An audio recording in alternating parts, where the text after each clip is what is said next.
Hello my YouTube family, welcome back to my YouTube channel Divya की दुनिया। और यहाँ पे आज होने वाला है कुछ स्पेशल। वैसे तो क्या ही स्पेशल है, सुबह से तो मैं व्लॉग स्टार्ट कर नहीं पाई बिकॉज आलस भरा दिन था। जिस दिन होती है विदित की छुट्टी उस दिन पूरा दिन आलस में जाता है क्योंकि वो वेब सीरीज देखते हैं और मैं सोती रहती हूँ। जी हाँ, क्योंकि मुझे वेब सीरीज देखने में बिल्कुल इंटरेस्ट नहीं आ रहा है आजकल।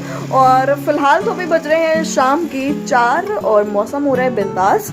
तो बहुत सुबह से ही जिद कर रहे हैं कि कहीं चलते हैं, एक्सप्लोर करके आते हैं, घूम के आते हैं। बट मेरा बिल्कुल मन नहीं हो रहा था क्योंकि मैं बहुत लो फील कर रही थी। बट अब तो निकलना ही पड़ेगा भाई, इतनी जिद होगी, सुबह से शाम होगी। ज़्यादा ना नुकुरगी ना तो रात होते लड़ाई हो जानी है, कुछ हो या ना हो। तो इससे अच्छा ये है कि चलते हैं घूमने। और ये तो हम दोनों को ही नहीं पता अभी हम कहाँ जा रहे हैं, बस जस्ट गेड़ी मारने जा रहे हैं। बट हाँ, आगे गाड़ी कहाँ टर्न लेती है वो तो आगे पता चलना ही है आपको। सो हम निकले थे जीएस रोड और जू रोड की तरफ घूमने के लिए, लेकिन मेरे पति जो हैं उन्हें पहाड़ों से है बेहद मोहब्बत। जी हाँ, तो उनकी मोहब्बत उन्हें ये इस रोड पर खींच लाई है और ये जाती है कामाख्या की तरफ। तो भाई इधर पहाड़ों को देखते हुए, नज़ारे का मजा लेते हुए हम लोग आगे बढ़ते जा रहे थे। कारवां मिलता जा रहा था, लेकिन कहीं कहीं पे इतना अंधेरा था सच में। मैं विदित से पूछ रही थी कि ऐसा तो नहीं यार यहाँ पे चोर डकैत हो तो हमें लूट ले, हमें पकड़ ले तो क्या होगा, लेकिन ऐसा कुछ भी नहीं था।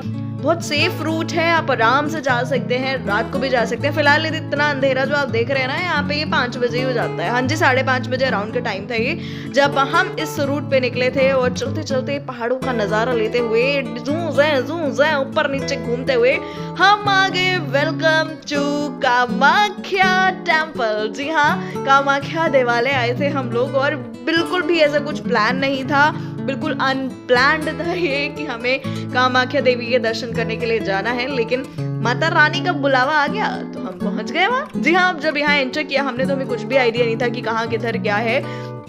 और 2 व्हीलर स्टैंड भी हमें नीचे नहीं मिला तो हम ऊपर की साइड आए जहाँ पर हमें एक 2 व्हीलर स्टैंड मिला। हमने वहाँ अपनी स्कूटी खड़ी करी और ये लगता है एक मेला टाइप ऑफ, जैसे कि हर मंदिर के बाहर चुनरी, प्रसाद और कुछ इंडियन चीज़ों की दुकानें होती ही हैं। जो यहाँ की स्पेशल चीज़ें होती हैं असम की, वो भी यहाँ मिल रही थी। और इसके साथ में बहुत प्यारी चीज़ें थी, माला, रुद्राक्ष, ये सारी चीज़ें भी, इस फटेक, ये सब चीज़ें यहाँ मिल रही थी। तो सभी जगह जहाँ पे भी मंदिर होता है तो बाहर इस टाइप का मेला लगा ही होता है। और फिर हम बढ़ गए आगे की तरफ। तो ये था मेन एंट्रेंस जहाँ से हम चलते हैं और अंदर देवालय की तरफ जाते हैं। यहाँ पे मंदिर को देवालय कहा जाता है, जो कि मुझे बहुत ही अच्छा लगा। मुझे ये वर्ड पता तो पहले से था लेकिन बहुत ज़्यादा कॉमनली यूज़ नहीं होता था, बट यहाँ पे काफ़ी यूज़ है इस वर्ड का। हमारे यहाँ मंदिर कहते हैं, यहाँ देवालय कहते हैं। सो बहुत ही नीट एंड क्लीन है यहाँ पर सब कुछ। एंड यहाँ पर मैंने विदित को बोला पहले पूछ लो भाई कितनी सीढ़ियाँ चढ़ भी पाएंगे, प्रसाद ले ले कहीं और ऊपर भी ना पहुँच पाए। तो उन्होंने पूछा, बताया ज़्यादा स्टेयर्स नहीं है, जितनी उन्होंने बताई 60 अराउंड, उससे भी कम स्टेयर्स थी। तो हमने लिया यहाँ पे प्रसाद और प्रसाद में हमें मिला शाखा पोला, सिंदूर, आलता, ये सारी चीज़ें और साथ में पेड़े का प्रसाद। तो उसे लेकर हम गए अंदर की तरफ और ये है मेन देवालय जहाँ पर हम दर्शन करते हैं माता के। और ये जो आप देख रहे हैं ना, इसके अंदर जो देवी की गुफा है जिसके दर्शन अभी हमें नहीं हुए क्योंकि शाम को वो बंद रहती है। सुबह के टाइम ही आपको उसके दर्शन के लिए जाना होता है। एक लाइन लगती है जहाँ पर आपको टिकट लेना होता है, 500 अराउंड का यहाँ का टिकट है। वो टिकट लेके आप आराम से इजीली वहाँ दर्शन कर सकते हैं। और अब हम इधर जा रहे थे अंदर से, साइड वाली जो शाम को खुला रहता है उस तरफ दर्शन करने के लिए है वो भी मंदिर, लेकिन जैसे वैष्णो देवी में भी है वैसा ही यहाँ पर ये बंद था अभी, जो दर्शन नहीं हो पाया। कबूतर बहुत सारे थे यहाँ पे, आपको हर कोने में कबूतर मिल जाएंगे। एंड इन्हें देख रहे हैं, ये भी थे, एक दो नहीं बहुत सारे थे क्योंकि बहुत से लोग बलि भी देते हैं। तो वो सारी चीज़ें भी यहाँ पर कंटिन्यू थी। एंड यहाँ हम गए मंदिर के अंदर जहाँ पर फोटोग्राफी बिल्कुल अलाउ नहीं थी, हमने इसलिए स्टार्टिंग पॉइंट पर ही बस, उसके बाद कैमरा बंद कर दिया था। एंड यहाँ पर हर जगह सिंदूर ही चढ़ाया जाता है, हमने भी सिंदूर चढ़ाया जो कि प्रसाद में मिला था। और इसके बाद दर्शन करके हम आ गए बाहर की तरफ क्योंकि वहाँ पे फोटोज वीडियोस क्लिक करना अलाउ नहीं था तो हमने नहीं किया। और इसके बाद स्टेज से नीचे उतरते हुए आगे मैं आपको लेकर चलती हूँ। ये पूरी नक्काशी बहुत ही प्यारी है, हर तरफ माता के अलग अलग रूप को दर्शाया गया है और बहुत ही नीट एंड क्लीन एरिया था ये सारा, जहाँ पर हमें बहुत ही अच्छा लगा, बहुत पॉजिटिविटी फील हुई। कभी लाइफ में मैंने तो नहीं सोचा था कि कामाख्या माता के दर्शन भी होंगे, लेकिन वही है, जब बुलावा आता है तो इंसान कहीं से भी खिंचा चला आता है। तो बस यहाँ पे दर्शन करने के बाद एक स्पॉट आगे मैं आपको दिखाती हूँ, जहाँ पर दीपदान हो रहा है और यहाँ पे हम भी अपना दीपक जलाने आए थे। मैंने अपना दीपक जला दिया है, साथ में आपको मिलती है ढेर सारी अगरबत्ती और वो भी जलानी होती है। स्टैंड यहाँ पे बने हुए हैं, तो अब इधर जलाएंगे उन अगरबत्तियों को और उसके बाद हाथ जोड़ के माथा टेक के और चीज़ें लाइफ में बस सेटल रहें, इस चीज़ की कामना करके हम बढ़ गए आगे की तरफ। कभी नहीं सोचा था, अनएक्सपेक्टेड था। इवन अभी भी जब हम घर से निकले थे तो हमें नहीं पता था कि हम कामाख्या देवी के दर्शन करके आएंगे, उनके दिवाले जाएंगे। रियली ये तो प्रूफ हो गया कि बिना बुलाए कोई कहीं नहीं पहुंचता।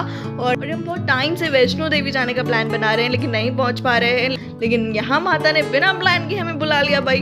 तो बस दर्शन करके हम निकले बाहर की तरफ और नज़ारा वाकई में अल्टीमेट जिसे कहते हैं ना, वो वाला था। एंड मैंने देहरादून मसूरी बहुत घूमा हुआ है, तो मुझे यहाँ पे वही फीलिंग आती है कि मैं देहरादून में घूम रही हूँ और ऊपर मसूरी में वो छोटी छोटी छोटी छोटी लाइट्स दिख रही हैं। वैसा ही माहौल था। यहाँ से अब हम निकल चुके हैं बाहर की तरफ। एंड आपको बता दूं, यहाँ पे साल में 3 दिन के लिए मंदिर बंद रहता है, क्योंकि ऐसा माना जाता है कि उस टाइम में माता को पीरियड्स होते हैं और तब यहाँ लगता है अम्बुवाची मेला। एंड प्रसाद में भी वो गीला लाल कपड़ा ही दिया जाता है। बहुत लकी होता है, बहुत लकी होते हैं वो लोग जिन्हें वो कपड़ा मिलता है, और सिर्फ 3 दिन के लिए ही वो मेला होता है। तो कभी भी अगर आप प्लान बनाए तो कोशिश कीजिएगा कि उस अम्बुवाची मेले में आप भी आ पाएं। जी हाँ, तो अब निकल पड़े यहाँ से हम वापस बैक टू पवेलियन होते हुए अपने डेस्टिनेशन की तरफ, जो कि अब तो मुझे लग रहा है फाइनली घर ही था, क्योंकि हम दोनों ही थक चुके थे। मैं कुछ ज़्यादा थक गई थी एंड इतना चलने की आदत नहीं है, मंदिर में खूब चली हूँ। मज़ा भी आ रहा था क्योंकि एक पॉजिटिविटी सी फील होती है। माहौल बहुत अच्छा था, आप खुद देख सकते हो यार, क्या पहाड़ों पे जो लाइट्स दिख रही होती है ना, बहुत ब्यूटीफुल लगती हैं। इसके साथ ही हमने पूरा मज़ा लिया पहाड़ों वाली लॉन्ग ड्राइव का। तो ऐसे ही अमेजिंग वीडियोस, अनप्लान्ड वीडियोस आपके लिए आते रहेंगे। चैनल को अगर सब्सक्राइब नहीं किया है तो वो कर लीजिए फटाक से। एंड हाँ, प्लीज़ वीडियो को लाइक करना मत भूलेगा। एंड बिलो द कमेंट क्या क्या सजेशंस है आपके, कैसी वीडियोस और बनानी चाहिए वो बताना बिल्कुल मत भूलिए। Bye, take care, love you all, take care. और ये हो गया थैंक यू। जी हाँ, तो उन्होंने भी हमें धन्यवाद कर दिया और मैं भी आपको कर रही हूँ धन्यवाद।